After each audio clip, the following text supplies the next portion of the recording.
في زيارتنا إلى محافظة كركوك طبعا سەردانەکەمان بۆ کەرکووک لەسەر ڕاستپاردەی سەرۆکوەزیرانە کە بەپێی ئەو ڕاستپاردەیە دەبێت هەموو وەزیرەکان سەردانی تەواوی وڵات بکەن، بەڵام وەک دەزانن کەرکووک بەهۆی پێکاتەکەیەوە تایبەتمەندی خۆی هەیە. لەم سەردانەدا لەگەڵ بەڕێوەبەرانی سەر بە وەزارەت لەم شارە کۆبووینەوە، جۆمان لە گرفت و داواکاریەکان گرت، ڕێنماییمان داوە بە چارەسەری زۆرێک لەو کێشانە، بە تایبەت کێشەی ئەو هاوڵاتیانی لەلایەن کار و کاروباری کۆمەڵایەتی عێراقەوە هاوکاری دەکرێن.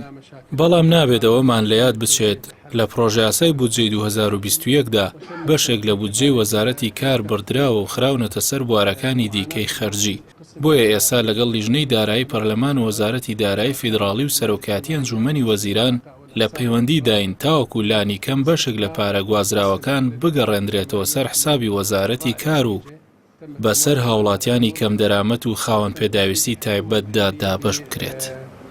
استحضار أو استكمال تهيئة البناية